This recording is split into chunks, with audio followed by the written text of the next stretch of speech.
Good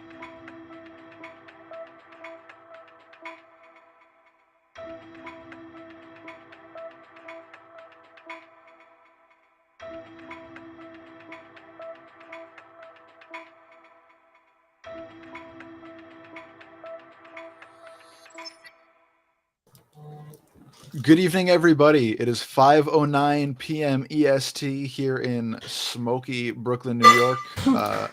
My name is Max Cohen. I'm the lead writer for the Museum of Crypto Art, and this is the Mocha Live podcast. Joining me, as he does every week, the founder of the Museum of Crypto Art up in smoky Kingston, New York, Colborne Bell.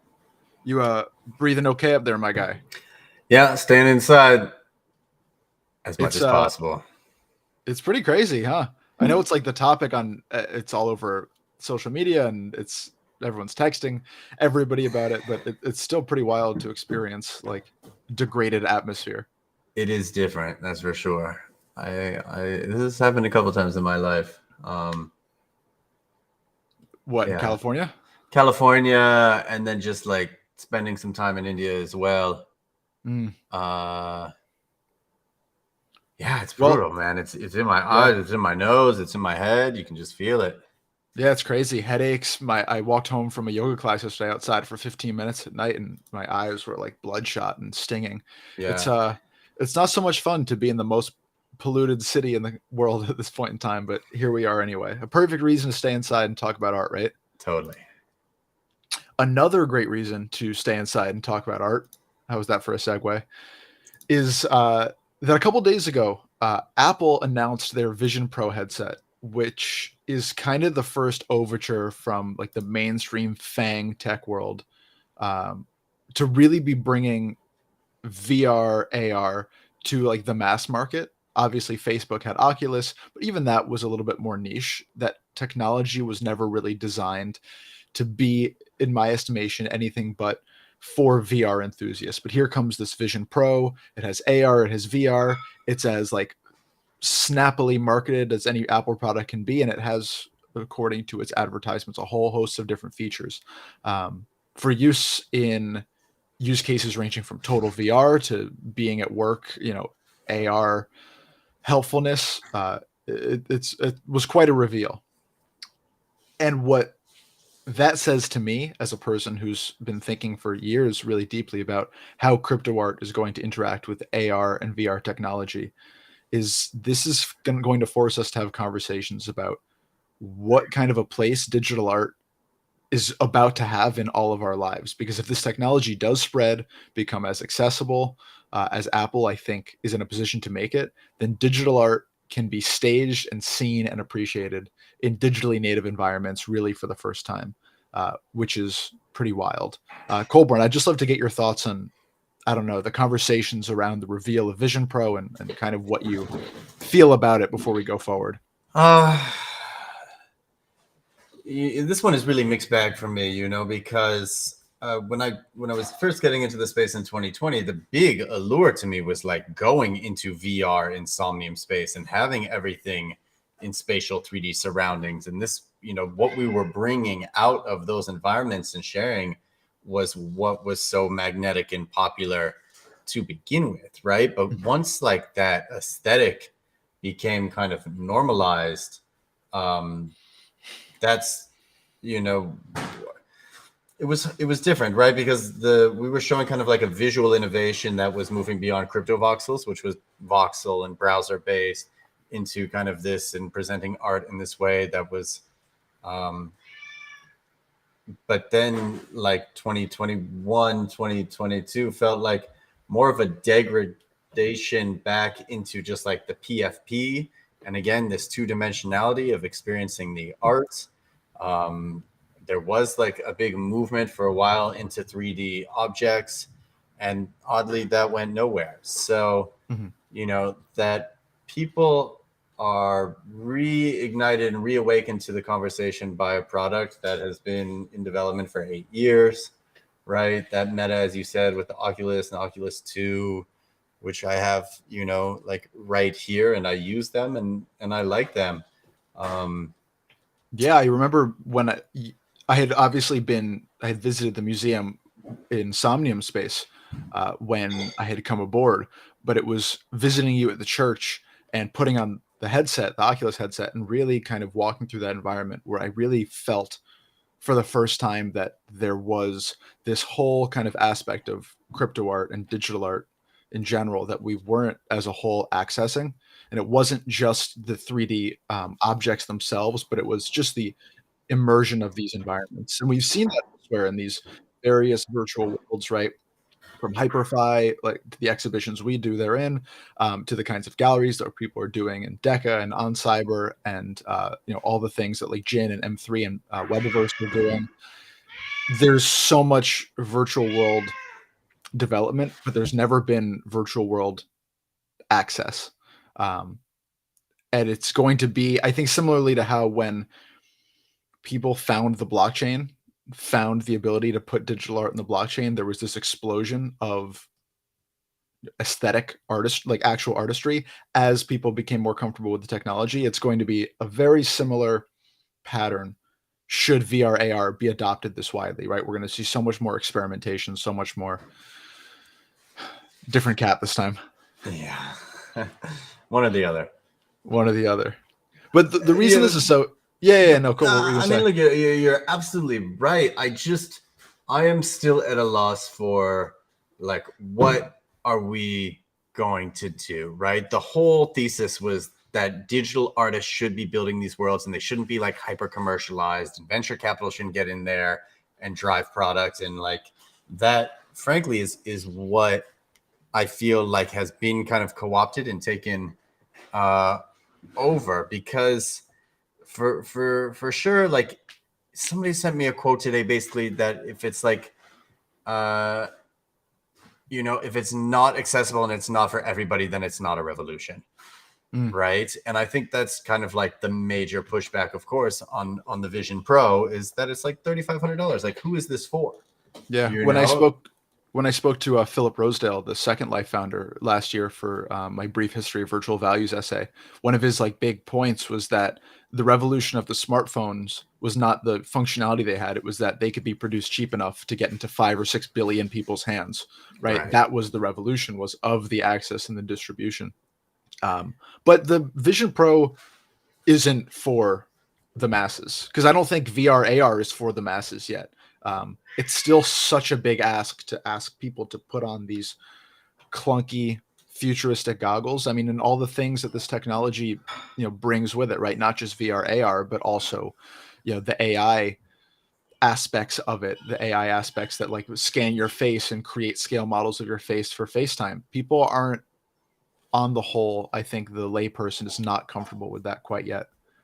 But nevertheless, it's still a path to a future for crypto art that I think you and I are similar in that we've envisioned, but that we've never perhaps seen the actual like rainbow road to. And it's windy, and there's plenty of places where it could plummet off the sides, but there's a way forward to an ideal crypto art. I mean, these are things that we were always talking about in the beginning, right? Like, we know this idea is coming, and we knew Apple was working on it, right? And we knew that there would be like auction houses interested in this market, right? And we're getting perhaps to the idea of there faster than maybe we had expected. It's, the idea of the museum is that it is going to be like transposable across and upgradable as digital environments emerge, right? Because the digital artifact is permanent and it can travel. So, that's why it's kind of like, it operates in like fits and starts in like failed experiments and successful experiments of like what works and trying this. And it's all about kind of like fitting into these new environments. Which is why it has to almost be like open access and permissionless, and anybody has the ability to take anything and do anything, because you need that like remixable attitude in order for it to be successful. Of course, but there's always got to be like a tip of the spear, right? And I think Apple is in a prime position to be the tip of the spear, at least to demystify all of this stuff, so that all of the things that we love can come in. I feel like I'm contradicting myself even after I say this. All the things afterwards that we love, the decentralization and the options and the aesthetic weirdness can come in afterwards. But you bring up a good point, which is, you know, I'm not sure that Apple presents VR/AR. Apple presents VR/AR is the best idea because we know that Apple, while their products work wonderfully, they're incredibly proprietary. And while we know that Apple's aesthetics are beautiful, they're very sleek, very efficient, very uniform, and can be very boring. And I think that one of the things I love about crypto art and the aesthetics of crypto art is that it doesn't feel like the gray, square, smooth, reflective, cookie cutter aesthetics of every environment around me that's being built, right? It is like modern in a way that is eclectic and eccentric.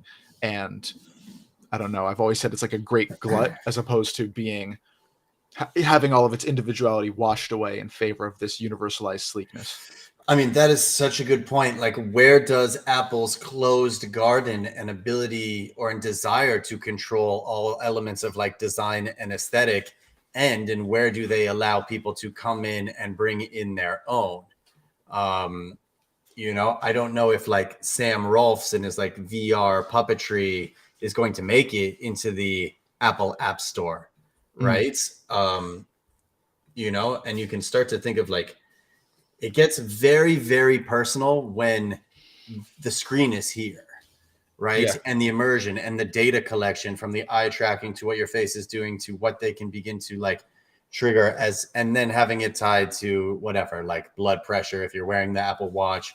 So suddenly we're like really in a step right before like brain computer interface, where you are tied so closely to the machine, but the machine as the corporation, right? And we seem to very much be like barreling to this Neuralink BCI future where, there are going to be like upgradable humans, and it's almost to the point where we have humans so upgraded that it just further widens the gap between what those have access to this and like what those don't that don't.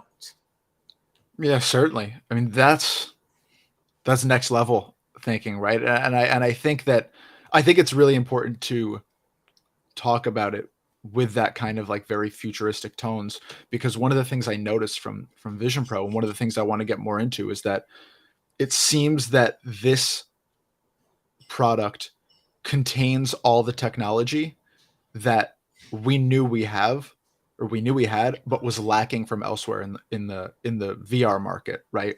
When you actually look at the specs, and it's got all of these cameras and all of this wizardry with lenses and with AI face scanning and things. It is this combination of all these disparate technological parts that, at least when I have been thinking about AI and VR and talking about it, I've said, well, we have all of these things. Why can't we build it? The smartest people in the world can't build these things. Well, turns out they could, they did, and they were. And it, for me, it recontextualizes and reasserts the fact that I don't really know what's going on in the tech world. I don't really know what's possible and available because it's hidden behind layers and layers of NDAs until some grand reveal and announcement can be made, which is obviously dangerous when it comes to like crypto art, which is such a small and earnest in a lot of parts. And I think because of that manipulable market, is that we on the whole, as writers and curators and artists, want to be left alone to do the stuff that we love, but we're working in an ecosystem that is so much more grandiose and perhaps terrifying than we could possibly be aware of. So, one of the things I wanted to talk about in this podcast with you was our visions for the ideal future of crypto art. But now that we've set it up like this, I'm not sure that we can even have an ideal version of crypto art, or talk about it without also talking about the dystopic version of crypto art that is just a hair's breadth from us falling into like that apocalypse at any given time. So maybe before we can go Well, into that. it's Yeah, this yeah, closed garden mindset, right? It's the fact that like Meta wanted to take a 40% cut of everything that you created in whatever their metaverse yeah. It was like is, right? 49.5%, right? Something You ridiculous like know, that. and Apple is notorious for, I think, like the 30% fees that it charges on its app store. Um, so when somebody controls like the rails of distribution, that is really what blockchain and crypto art was fighting against, Mm, right? We have to open up the ability to distribute. We have to open up the ability to own. And NFT does that as a very interesting medium. Now, you know, but what is the difference between, just random example, like paying $3 to go into like the Fewo World app in Vision Pro, or like owning an edition of 10,000 of that world, so like you can visit and customize it in your mm, own way? Um, Maybe experientially nothing, but the fact of the matter is like in one scenario you actually own something, and in the other scenario you actually don't. And I think time and time again people have proven that they don't care about ownership. uh and you know, maybe that like day of reckoning is finally coming. um But I well, think we really have to like begin to think about what it means to be so tied heavily into these like corporate ecosystems. mm. You know, it's interesting to hear you talk about this because I love how your mind automatically goes to, distribution mechanisms and access and like decentralization. And I think that one of the things that separates you and I is that I'm way more naive, and my brain automatically goes to aesthetics, right? So you talk about, this possible future, Fuocious Fuel World, um, Vision Pro app, right? And my first thought is like, what an absolutely powerful aesthetic experience that is no doubt going to be. And it's going to be an equally powerful aesthetic experience when all of the things that the immersiveness of Vision Pro are going to allow to come to fruition actually do. I wrote a piece last year called Crypto Art Dreams of the Metaverse, and it Mm. was kind of talking about.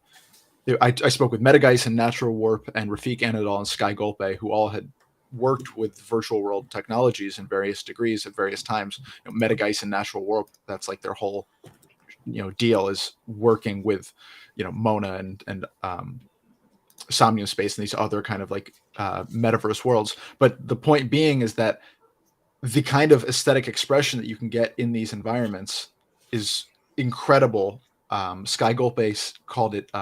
He said we're going to have a new wave of like life designers, right? Who are going to be able to design these experiences for like immersive ways of experiencing artistry, right?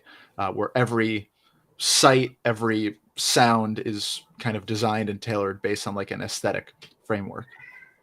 And I think about that and it's so wonderful and I idealize it.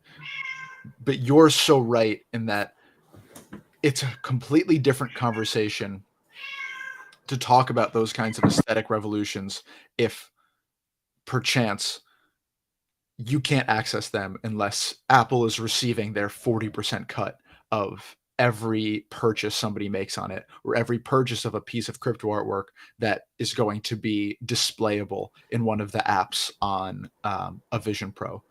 And that's a really dicey conversation because I'm not sure that maybe you can even have the aesthetic development without a proportional level of capitalist control. You know, it kind of goes back even to the X copy cracked piece that you wrote about today, Mhm. right? Like, where do you kind of put faith in the longevity of that asset existing, Mhm. right? You know, will you always have access to like the IPFS, or could it break because somebody doesn't maintain it?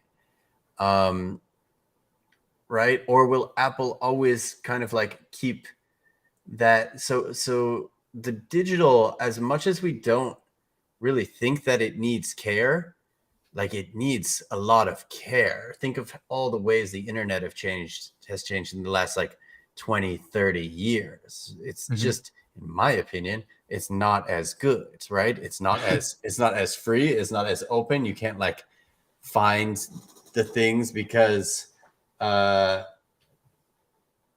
like the everything like that gets great, it gets closed down, right? So And it's all also of not nearly as fun. I mean, the comparison between MySpace, which was um, intensely customizable and very personality driven, to Facebook, which is intensely uniform and right. anesthetized aesthetically.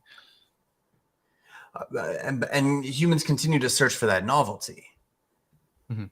right? So I it's curious, like you think about the ideal vision, right? And like assume you get to have one world that you show people, right?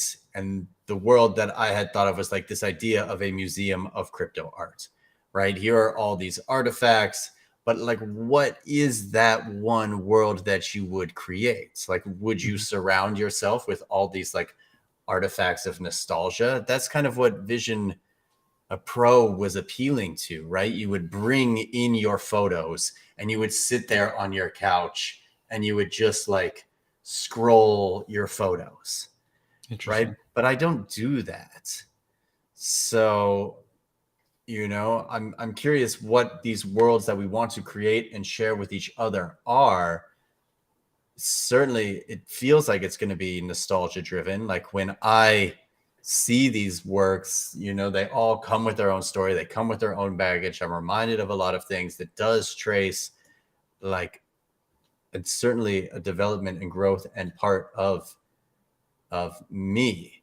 Well, um I think that one of the things that we're going to be able to discuss about the Vision Pro that perhaps the like a layperson or tech based community that's not artistic is not going to be able to talk about is when I was watching that presentation. You look at all of these things that this artifact or this new technology is going to be able to do, and it's just phone things. mhm, right. When I think of the kinds of artistry that are going to be available, I think specifically of Easter Tray, for example, Mhm, right? Having sculptural or architectural objects scattered around the world in places that you may not expect, in places that otherwise you may seek out.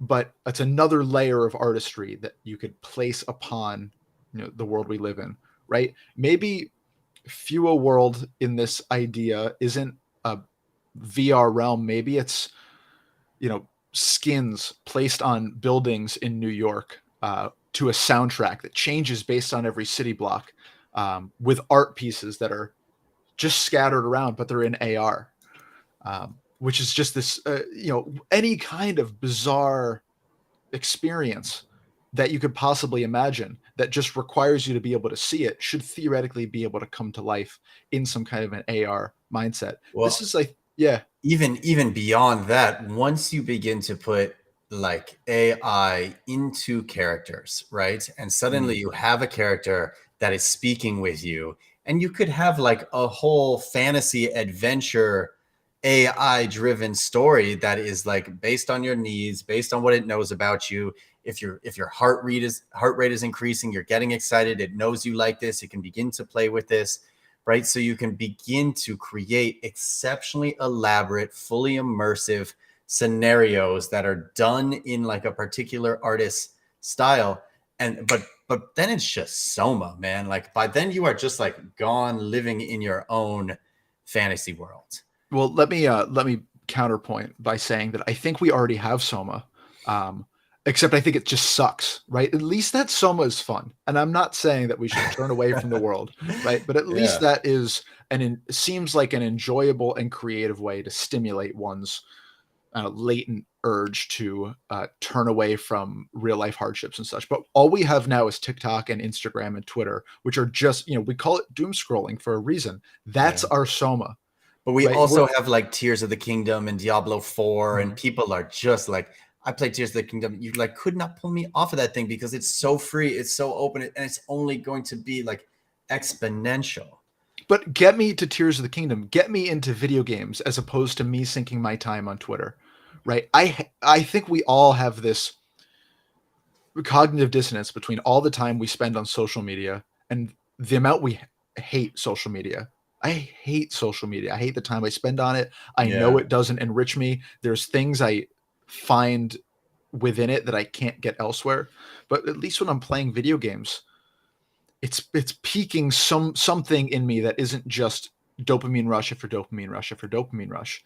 And I think when I conceptualize this like future ideal crypto art, it's not just artists creating these scenarios so as to sink us in their creations for as much time as possible.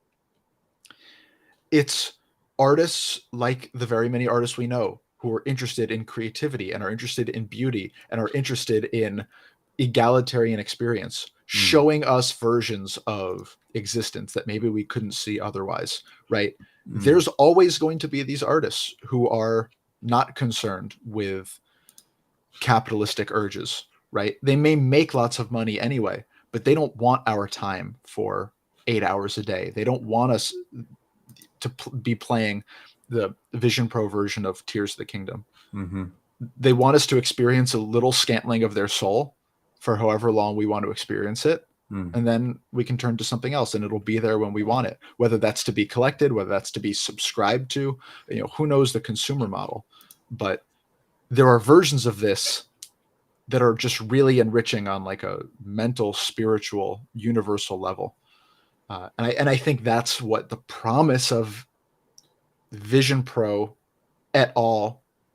Is to me, right? It is the first time I'm seeing with a certain time horizon and at a certain price point, the opportunity to enter into an artist world in a way that is simply, for the most part, inaccessible today. Yeah, I think it's there. I know the promise of the experience is there because I lived it, right? And we were creating these things, and we moved away from these things to try and open up into an idea of accessibility through like browser based. But I'm like exceptionally proud of the development work that we did inside of VR, because those experiences actually were truly magical and transformative. And there is like a sense of wonder that takes you out of whatever the doom scrolling paradigm that made it very, very Web3 as opposed to Web2. Sure. Well, I mean, I think we throw around that term Web3 so often. And I think in some senses it's really odious. But the point of Web3 is it's the theoretical way that it's going to bring people together, right? It links people in like underlying ways. It takes our individualized internet experience and it expands it outward. The blockchain does that by linking our experiences together in a single historical timeline, right? But spatial web does that by bringing us into contact with other people. When I wrote that piece, the one I mentioned before, Brief History of Virtual Values, one of the most stunning things that I learned in researching it is just how isolated people are when using the internet as they do today. Every activity we do on the internet is even activities like online dating, which are primed to get you off of the internet, you do solitarily whilst using the internet until they, come to fruition with like an in-person meeting. But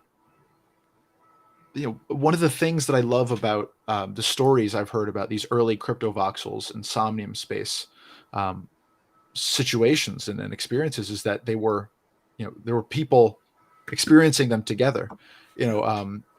Matt from Nifty Gateway and Rizzle, they do the WIT meetup, and that is always a connective experience. It is physically connective with other people. It's been going on for years, and I think about that. I think about the times we as a Mocha team have met in a HyperFi world and, jumped around as certain avatars and just kind of been I don't know, a little childlike in the way we Mhm. jump around and put on ridiculous costumes. What happens when that functionality is no longer pigeonholed in the technologically adept? That's really what's exciting to me. That's like the real promise of spatial web, is that we are actually experiencing all of this, but with each other in real time. It's not people watching this on Twitter or on Twitch or on YouTube. It's us in some kind of space with our audience around us, and we're looking at each other and we're talking to each other. And I can't even conceptualize the way the artistry is interwoven with that experience. But of course, it's interwoven because it will always be there Mm. when multiple groups of people form a community. They'll want to express the feeling of that community in unique and personalized ways.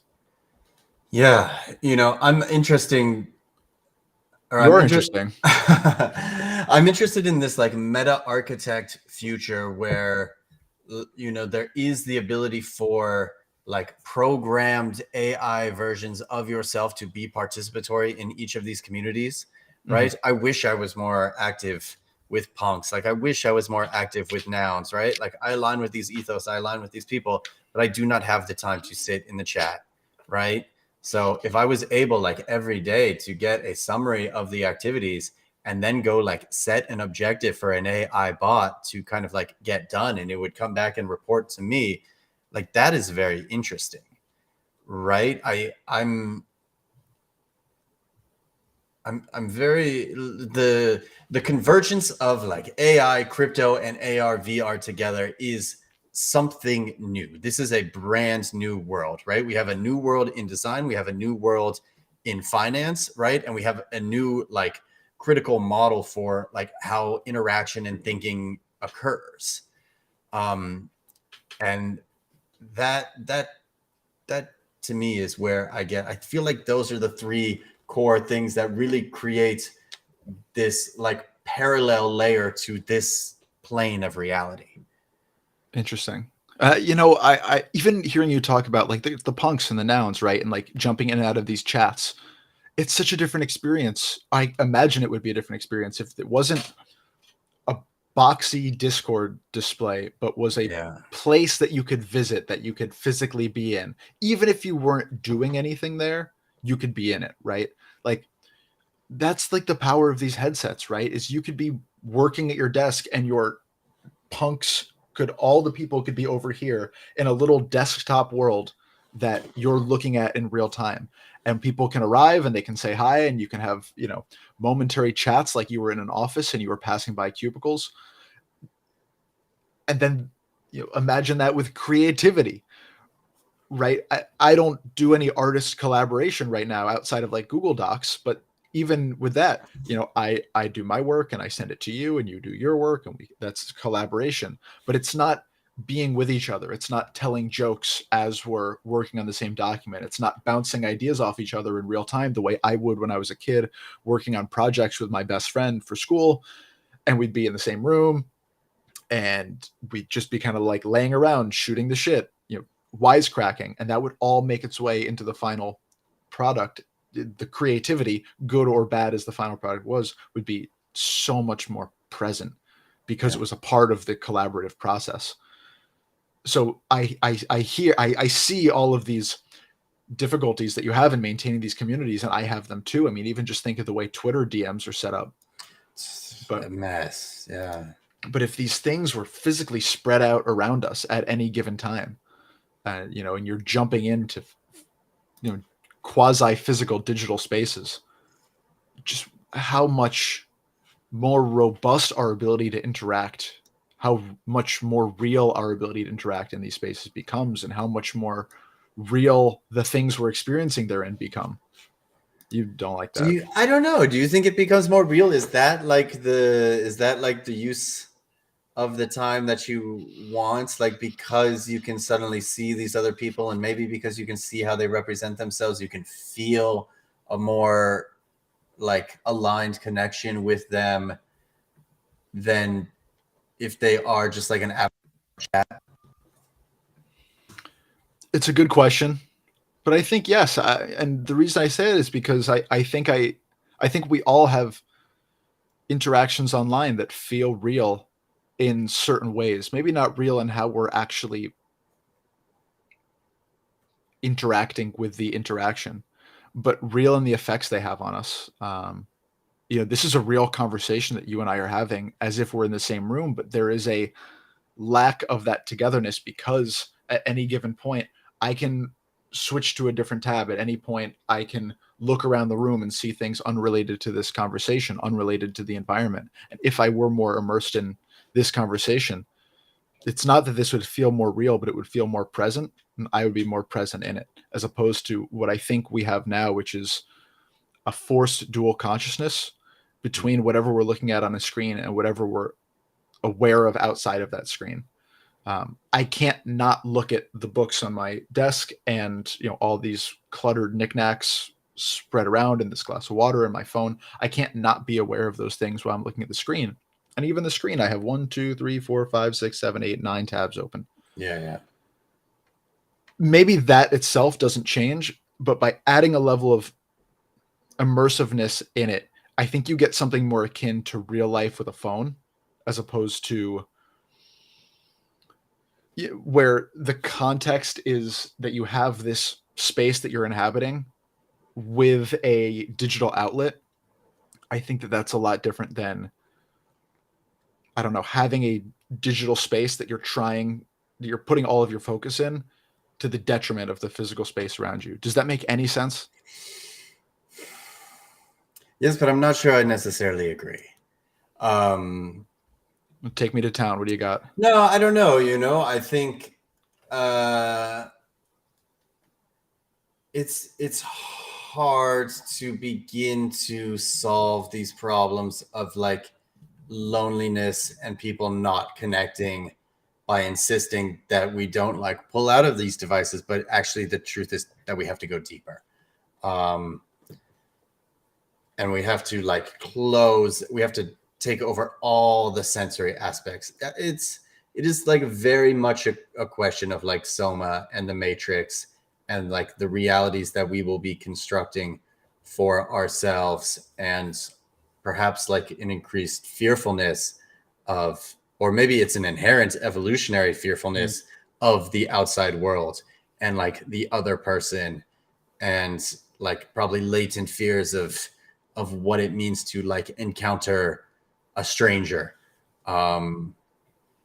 Because there is it's almost like you're tricking the brain into like a sense of control, right? Like almost like utmost control. And maybe that's what all of these companies are trying to like drive the cost down to, is just how do you ultimately have complete control over your environment? There's definitely insidiousness within this, right? I think we can't have this conversation without looking at it like, it's the equivalent of browsers, right? There's always going to be an internet, but then we're going to have to access that internet through X, right? Vision Pro is one example, but there will be others. There will be other ones. There'll be cheaper ones. There'll be ones with less functionality. There'll be ones with lower frame rate that glitch more. There's a Vision Pro or a equivalent for every situation, every type of person at the conclusion of this development. But just like when I use Chrome, I'm aware that every single thing I do is being logged by Google and surveilled by Google and their advertising partners. Like that is something I am aware of that I'm not happy with, but nevertheless, it's what I do. We have to be wary that does not continue in more profound ways, because like you mentioned before, once we start integrating AI with this thing, and once they're able to get readings on how we speak, how we move, where our eyeballs are looking, our heart rate, things like that. Back to this conversation with Philip Rosedale I did last year, he was very confident that if you have a VR headset, you can tell whether somebody's on the spectrum within moments. Yeah. You can tell whether someone's depressed within moments. Yeah. And once we start giving that information with a complete level of statistical significance to whoever is offering us these devices, that's when things start to get really scary. And I am also aware that at any given moment, artistry can be used as a way to entrap people who are interested in artistry into making that decision, that leap to use this technology and give up that information, right? You and I are always going to be people who care deeply about art and digital art and whatever's on the cutting edge of this stuff because it's the environment we're, I guess, bred into or predisposed to. That will at some point be weaponized.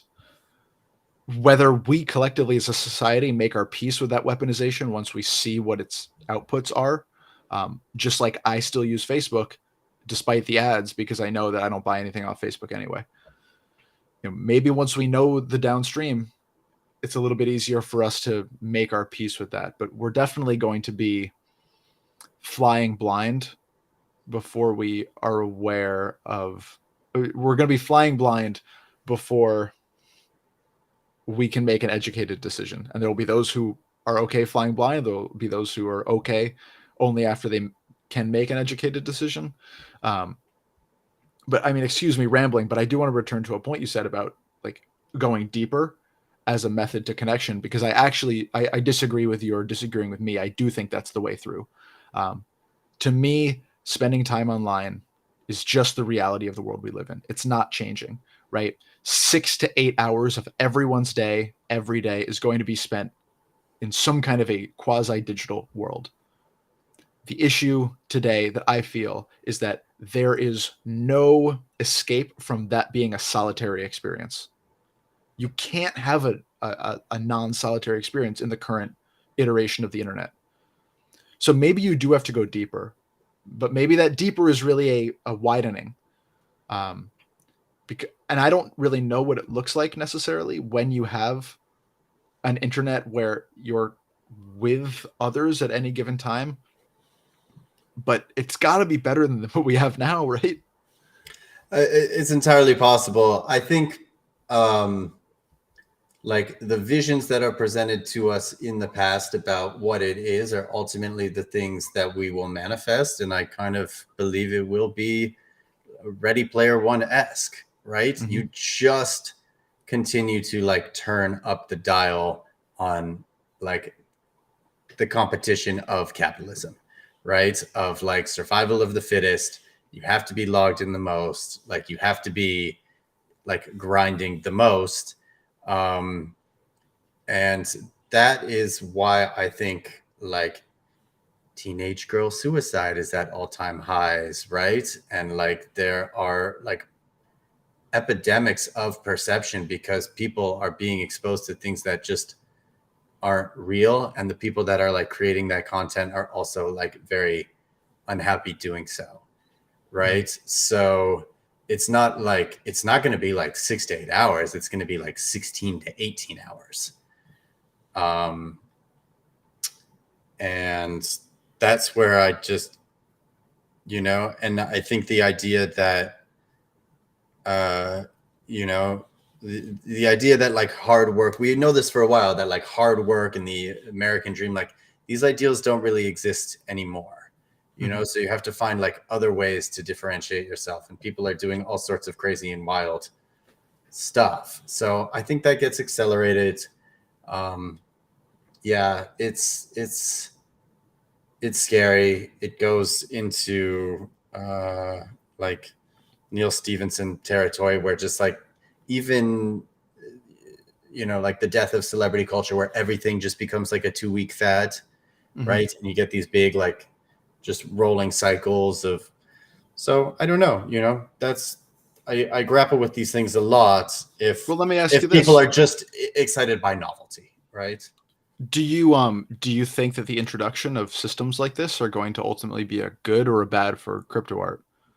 Because at one point it's like it's the opening of a pathway. A lot of people have wanted to be open, but it has these. So what excited me about crypto art was the idea that there was like ownership, right? That we could transition people who make digital content away from like the rent-seeking platforms of Instagram, TikTok, Twitter, and into economic models where their output could be owned by them. It could be simultaneous. They could simultaneously decide what to do with it.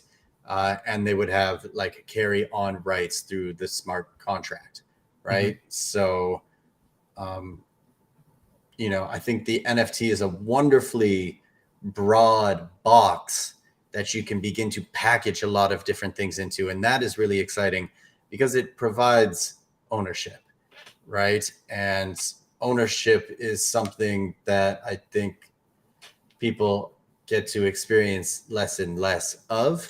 But ownership is really how you like build wealth, right? Whether that's, Fair. yeah, so um,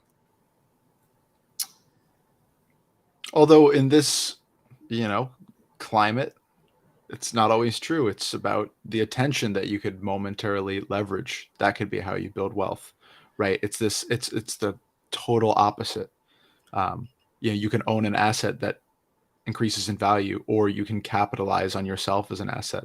And that's like the whole business model of the entire digital world is, you know, not only how many eyeballs can I get, but if I'm able to capture a significant amount of eyeballs, how can I maximize, that output, or that that like economic output, right? And you're trying to constantly, like you said, with the death of celebrity culture, you're trying to constantly foment these waves of attention, because it is through that very fleeting attention that you can continue to like sap money out of the ecosystem. That's like every influencer, that's every YouTube star, that's the whole social media game. How often can I get attention?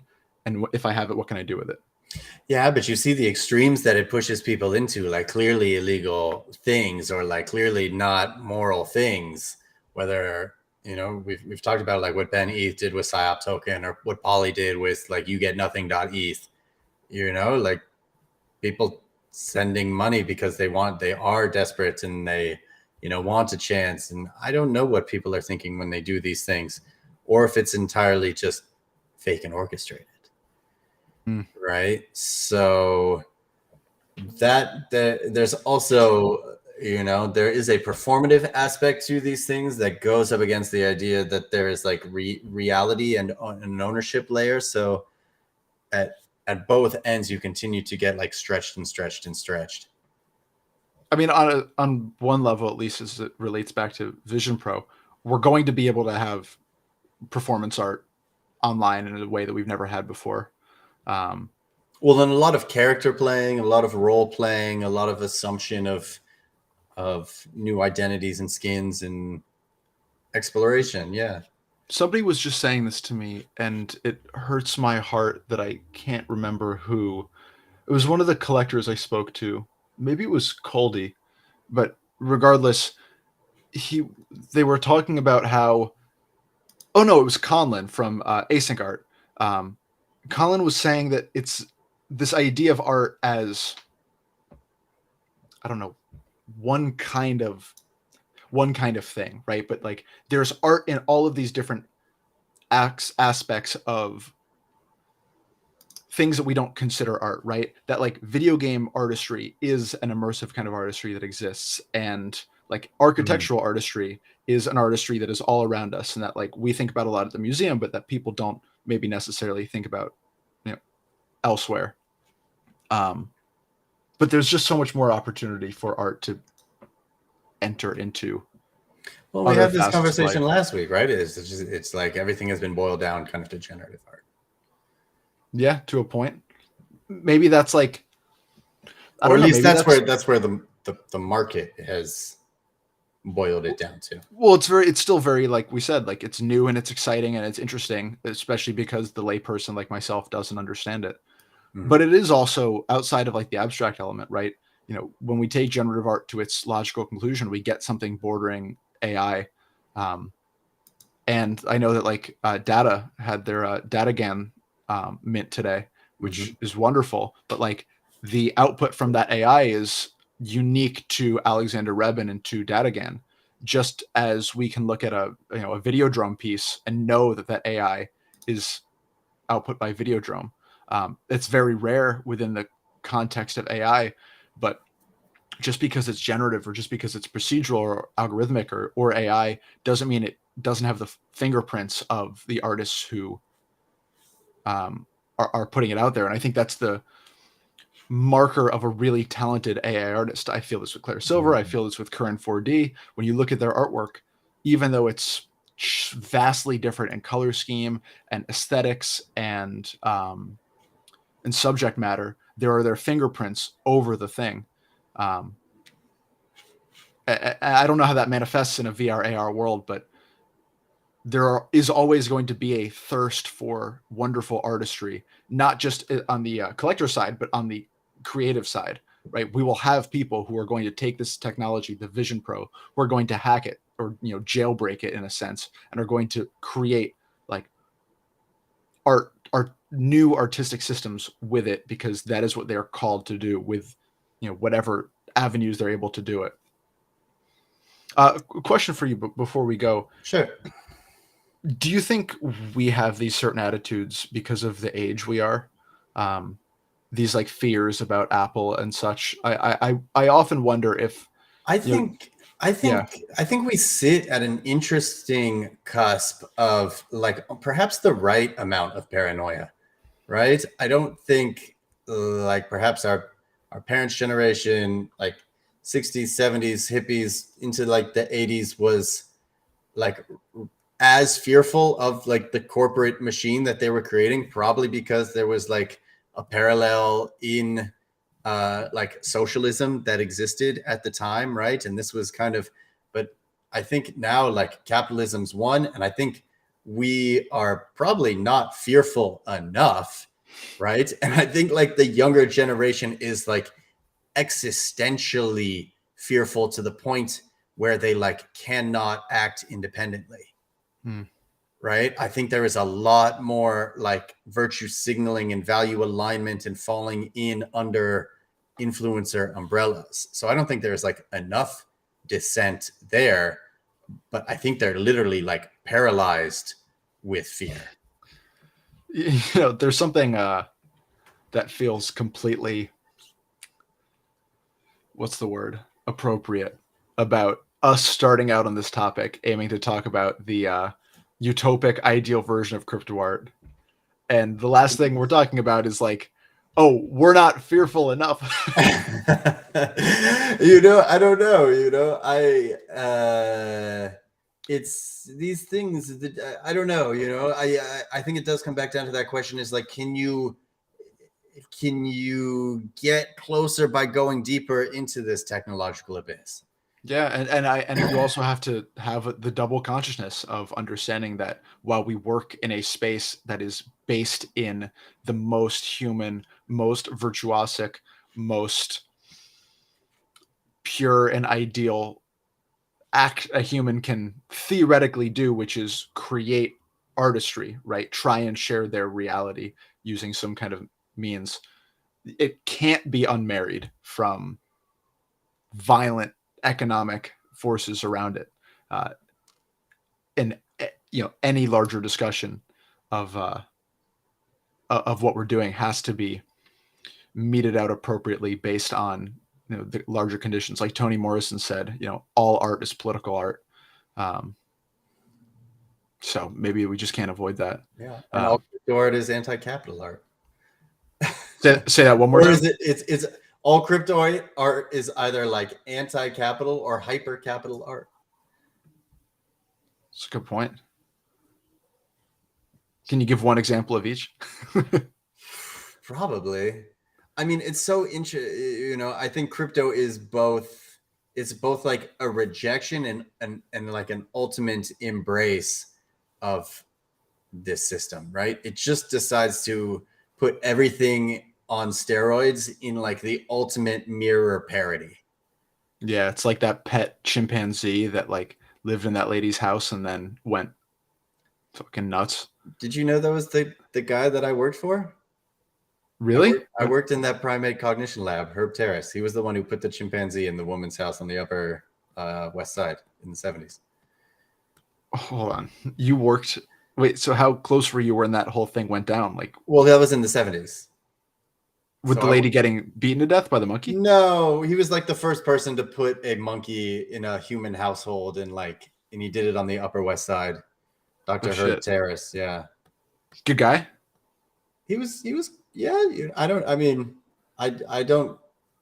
I don't have the ability to make a judgment on his moral fiber, Make a but he moral was. judgment on this man.